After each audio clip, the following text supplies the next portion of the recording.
세상의 모든 철학자들에게 인생의 의미를 물었다. 인간은 언제부터 인생의 의미를 고민하기 시작했을까? 수많은 철학자들이 시대와 지역을 막론하고 이 질문에 대답하고자 애썼다. 그 노력의 궤적을 쫓아가다 보면 의미라는 단어가 가리키는 지점은 놀랍도록 다양하다. 누군가는 도덕적 의무라는 측면에서, 다른 이는 쾌락과 행복의 극대화라는 관점에서, 또 어떤 이들은 실존의 위기와 행동을 통해서, 혹은 사랑과 음악, 혹은 공동체적 삶의 기여를 통해서 인생을 해석해왔다. 그 모든 시도를 굳이 한마디로 요약하기 어렵기에 여기서는 여러 철학자를 증인 삼아 인간이 던져온 근원적 물음, 내 삶은 과연 무엇을 향해 있는가에 대한 답변을 모아보고자 한다. 도덕적 의무로서의 삶, 칸트와 의무론. 근대 철학의 거장으로 손꼽히는 이마누엘 칸트는 인간 이성의 능력과 도덕 원리를 깊이 있게 탐구했다. 인생의 의미란 무엇인가? 라는 질문 앞에서 그는 의외로 간결한 답변을 제시한다. 인간이 인간답게 존재할 수 있는 토대는 보편적인 도덕 법칙, 즉 정언 명령을 따르고 실천하는 데 있다는 것이다. 칸트에게 있어 인생의 의미는 우리의 욕구 충족이 아니라 도덕적으로 옳은 행위를 행해야만 한다라는 의무감의 철저한 이행에 달려있다. 하지만 이 견해는 한편으로는 무척 건조하게 느껴질 수도 있다. 무엇이 옳고 그른지 구분하기조차 쉽지 않은 현실에서 도덕적 의무라는 조금은 딱딱해 보이는 기준은 때때로 인간의 다양한 삶의 양태를 충분히 포용하지 못하는 듯 보이기도 한다. 자연스러운 본성을 따르는 삶. 루소. 장작 루소에게 삶의 의미는 인간에게 본원적으로 주어진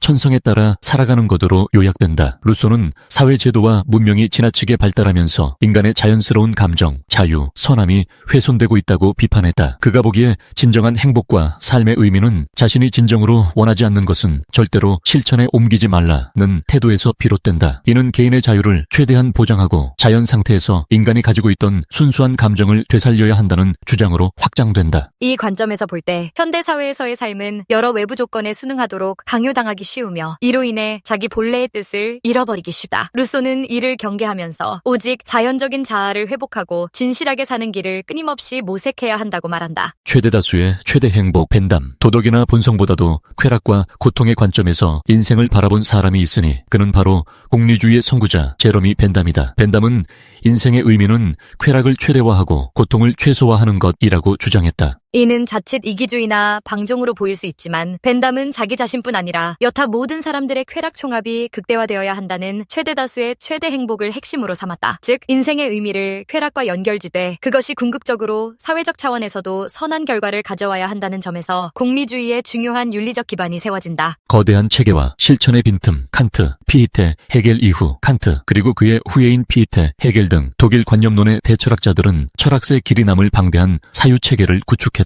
이들은 세계의 이성적 구조, 절대정신, 자기의식, 자유와 필연성 등을 통해 인간과 세계를 종합적으로 해명하려 했다. 하지만 그토록 숭고한 체계를 세우고도 정작 성공한 삶이나 행복한 개인의 구체적인 모습에 대해서는 큰 언급을 남기지 않았다. 그 방대한 철학 체계는 건물로 비유하면 그 규모가 어마어마한 궁전에 비할 만하지만 실제로 인간이 일상 속에서 체감할 수 있는 실천적인 통찰의 영역은 생각보다 좁았다. 이 때문에 독일 관념론의 후예들은 거의는 모든 것을 밝혀놓았는데 정작 나는 어디에서 무엇을 해야 하는가라는 난감함을 느끼게 되었다고도 할 수 있다. 쇼펜하워, 니 프로이트, 고통과 의지, 그리고 그 너머. 아르투르 쇼펜하워는 인간은 행복하기 위해 존재한다는 통념을 강하게 반박하며 오히려 인생의 바탕은 끝없는 의지라고 보았다. 인간은 자신의 의지에 끌려다니는 노예이기 때문에 욕구 충족은 이루어지기 어렵고 완전한 만족도 영영 도달 불가능하다는 것이다. 그럼에도 쇼펜하워는 음악만큼은 일시적으로라도 의지를 초월하도록 해주는 예술이라고 평가했다. 이런 비관적 세계관은 뒤이어 등장한 프리드리히 니체와 지그문트 프로이트에게도 깊은 영향을 미쳤다. 니체와 프로이트의 입장에서는 인생의 의미를 묻는 행위 자체가 일종의 나약함을 드러내는 징표일 수 있다고 주장한다. 삶을 긍정적으로 체험하는 건강한 인간은 굳이 인생의 의미를 구하지 않아도 될 것이라는 것이다. 니체에게 인간이 행복해지기 위한 열쇠는 바로 음악과 예술, 그리고 권력에 대한 의지를 어떻게 긍정적으로 승화시키는가에 있다. 프로이트는 인생의 만족을 추구하는 핵심 동력으로 사랑과 일을 꼽았다.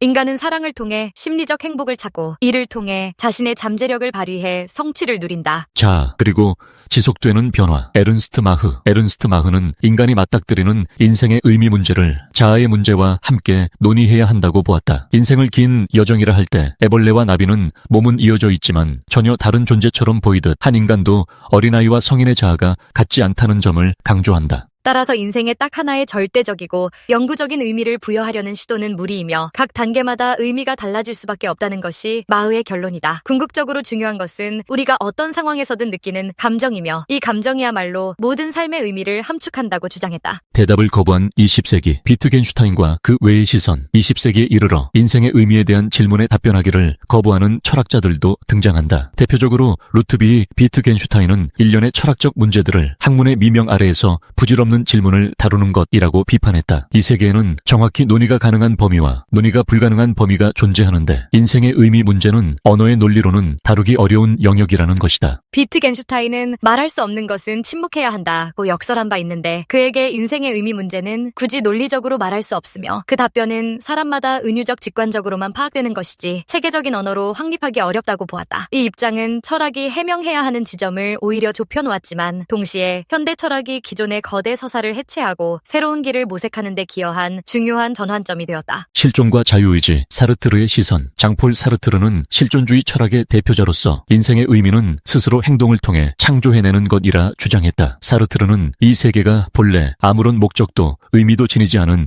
부조리 상태라고 진단했다. 그러므로 한 개인이 자신만의 의미를 부여하고 실현하는 일은 전적으로 자유의지에 달려있다. 사르트르는 인간이 미완성품으로 태어났다고 말한다. 우리는 살아가면서 매 순간 자신의 정체성, 가치, 목표를 선택하며 그 선택들이 모여 결국 한 사람의 삶이 완성된다. 이 과정에서 인생의 의미 또한 끊임없이 갱신되며 모든 선택에는 책임이 따른다. 사르트르가 강조한 자유와 책임의 관계는 현대적 시각에서 자기 실현의 개념과도 맞닿아 있다. 공동체의 선을 추구하는 삶. 피터 싱어. 행동의 자유와 책임을 더욱 윤리적, 사회적 차원으로 확장한 대표적인 사상가로 피터 싱어를 꼽을 수 있다. 싱어는 인생을 의미 있게 만드는 것은 이 세상을 보다 나은 곳으로 만들기 위해 노력하는 것이라 말한다. 그의 입장에서 자기 실현을 향한 노력은 무의미하지 않으나 그것이 지나치게 개인주의적인 속성을 띠는 경우 보다 나은 공동체라는 더 큰 목표를 위해 헌신하기 어려워진다고 본다. 따라서 인간이 진정한 만족감을 느끼려면 자신의 재능과 자원을 타인을 위해 기여하고 더 나아가 지구 전체의 고통을 줄이기 위해 적극적으로 행위해야 한다. 이때 얻어지는 심리적 보람과 성취감이야말로 진정한 의미의 원천이 될 수 있다는 것이다. 죽음을 인식하는 존재, 의미를 찾는 존재. 우리가 인생의 의미를 찾으려는 이유는 무엇보다도 자신의 유한성, 즉 죽음에 대한 자각 때문이다. 인류학자들은 이처럼 죽음을 인식하고 이에 대한 공포나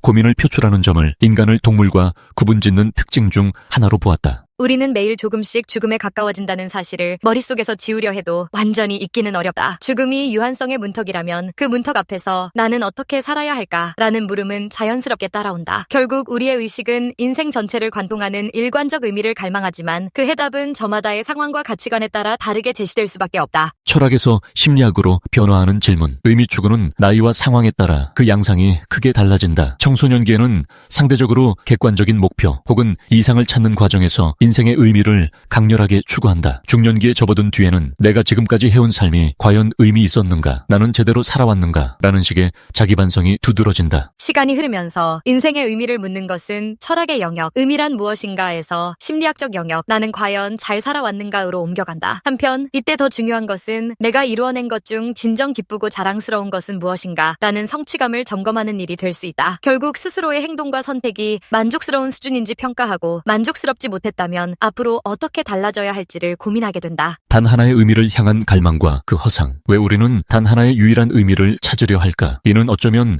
인간의 근원적 불안에서 비롯되는 자연스러운 심리적 현상인지도 모른다. 인생의 의미를 왜 굳이 찾아야 하는지 또는 그 의미를 어떻게 검증하고 탐구할지에 대한 고민보다도 당장 그 의미가 도대체 무엇인가? 라는 물음에 더 골몰한다. 하지만 루이스 캐럴이 이상한 나라의 앨리스에서 재치있게 암시했듯이 인생에 아무런 의미가 없다면 찾을 필요도 없으니 오히려 많은 수고를 덜 수 있다는 역설도 있다. 실제로 그러한 결론에 도달한다면 우리는 별 고민 없이 일상의 흐름에 몸을 맡길 수도 있을 것이다. 그러나 인간은 결국 어딘가에서 삶의 유의미성을 발견하기를 간절히 원한다. 끊임없이 변하는 답, 그리고 그 가치, 인생에 특정 하나의 의미만이 존재한다는 주장은 철학사에서 보아도 바람직하거나 설득력이 높지 않다. 칸트로부터 사르트르, 피터 싱어를 거쳐 현대에 이르기까지 인생의 의미는 무수히 재해석되어 왔다. 심지어 개인 한 사람 안에서도 시기에 따라, 상황에 따라, 혹은 감정의 변화에 따라 그 의미가 달라진다. 이 같은 흐름 속에서 중요한 것은 정답을 찾기보다 인간이 계속해서 질문을 던질 수 있다는 점일 것이다. 우리가 유한한 존재이기에, 그리고 매 순간 달라지는 감정과 인식 의식을 지닌 존재이기에 어쩌면 의미라는 단어는 질문을 던지는 행위를 지탱해주는 심리적 철학적 장치에 불과할 수도 있다. 그래서 일부 철학자들은 인생의 의미에 대한 답변 자체보다 이 질문을 끊임없이 던지고 논의하는 과정에서 인간성이 더욱 풍부해진다고 본다. 동양의 지혜와의 만남, 조화로운 삶. 한편 동양 철학에는 인생의 의미를 탐색함에 있어 좀 더 조화로운 관점이 담겨 있다. 예를 들어 육아에서는 인간의 본성이 선하다는 전제를 두고 그것을 잘 실현하는 것이 의미 있는 삶의 길이라 제시한다. 도가는 자연과의 합일, 무의를 통한 자유로운 생존을 강조한다. 불교에서는 모든 것이 무상하다는 전제해 고를 벗어나기 위한 깨달음을 추구하고 이를 통해 자비를 실천하는 것이 인생의 의미라고 해석한다. 이처럼 동서양을 막론하고 인생의 의미는 궁극적이고도 공통적인 물음이지만 답변의 색채는 문화적 배경이나 역사적 상황 그리고 각자의 정신적 필요에 따라 크게 달라진다. 결국 인생의 의미는 무엇인가? 라는 거대한 질문에 대해 우리는 서로 다른 시대의 철학자들에게서 조금씩 상이한 대답을 듣는다. 칸트, 루소, 벤담, 쇼펜하우어, 니체, 프로이트, 사르트르, 싱어, 그리고 동양의 여러 사상가가 쌓아올린 사유의 골격은 다양하지만 동시에 놀라우리만치 겹치는 부분도 있다. 그 공통분모는 다음과 같은 이야기로 요약될 수 있다. 인간은 자신이 유한한 존재임을 인식하는 존재이다. 그 유한성 인식에서 비롯된 불안을 여러 방식으로 해소하고자 하며 그것을 의미라는 이름으로 찾는다. 도덕, 쾌락, 행동, 예술, 사랑, 공동체 등 다양한 중거틀을 통해 삶을 해석하려 했지만 그 어느 것도 완전한 해답이 될 수는 없었다. 의미는 상황과 맥락에 따라 그리고 개인의 성장에 따라 변화한다. 따라서 하나의 단일하고 영원불변한 답안을 기대하기보다는 끊임없이 질문하고 행위로써 그 답안을 갱신해 나가는 과정이 중요하다. 인생의 의미를 찾는 일이 언뜻 보면 고단할 수 있다. 비트겐슈타인의 표현을 빌리면 때로는 그것이 언어로는 도저히 말할 수 없는 부질없는 시도처럼 보일 수도 있다. 하지만 그럼에도 불구하고 우리는 이 질문을 놓지 않는다. 이 질문은 우리를 인간답게 만드는 근원적 특성 중 하나이며 인생을 더 깊이 있게 살도록 이끄는 동인이 되어주기 때문이다. 루이스 캐럴이 말했듯 만약 인생에 아무런 의미가 없다면 찾을 필요도 없겠다는 역설이 가능하지만 역으로 그렇기 때문에 우리는 혹시라도 숨겨진 의미를 한 번 더 발견하고자 노력한다. 이처럼 의미 탐색의 여정이야말로 인간이 세계와 소통하고 자신을 돌보고 타인을 배려하며 마침내 죽음을 맞이할 때까지 이어지는 삶의 매우 중요한 차원이다. 세상의 모든 철학자들이 제각각의 방식으로 예증하듯 이 질문에는 단 하나의 정답이 없는 동시에 수없이 많은 잠정적 해답들이 존재한다. 그리고 그 모든 해답들의 담긴 실천과 통찰, 그리고 실패와 깨달음이 바로 인간다움의 핵심을 이루고 있는 것이 아닐까. 우리는 각자 서로 다른 의미의 조각을 통해 자신의 삶을 직조해 나간다. 어떤 이에게는 그것이 도덕이며 또 다른 이에게는 예술이고 혹은 누군가에게는 사랑과 연대나 과학적 탐구일 수 있다. 이 다양성 속에서 인간은 조금씩 앞으로 나아간다. 부유하는 구름처럼 일정한 형체도 없고 언제든 바뀔 수 있는 인생의 의미를 붙잡으려는 시도는 결과적으로 우리가 더욱 깊이 있게 살아가도록 돕는다. 바로 이 사실이 철학자들이 인생의 의미를 늘 다시 물을 수밖에 없다고 이야기해온 이유가 아닐까. 결국 지금 우리의 발걸음은 계속되어야 한다. 그리고 언젠가 자신만의 잠정적 대답을 찾았다고 해도 조금 더 살아가다 보면 그 의미는 다시 한번 의문 속으로 돌아가고 우리는 또 새롭게 삶의 답안을 써내려가게 될 것이다. 그 과정 자체가 바로 인간의 가장 본질적인 표지이자 가장 아름다운 역설일 테다. 철학 증명 문제. 왜 성필원이 세상에 존재해야 하는가? 왜 무가 아니고 유여야 하는가? 세상에 성필원이라는 존재가 없다고 가정해보자. 그렇다면 아무런 법칙도 존재하지 않을 것이다. 결국 법칙도 어떤 것이기 때문이다. 아무 법칙도 존재하지 않는다면 모든 것이 허용될 것이다. 모든 것이 허용된다면 무는 용납되지 않을 것이다. 따라서 무는 그 자체를 용납할 수 없다.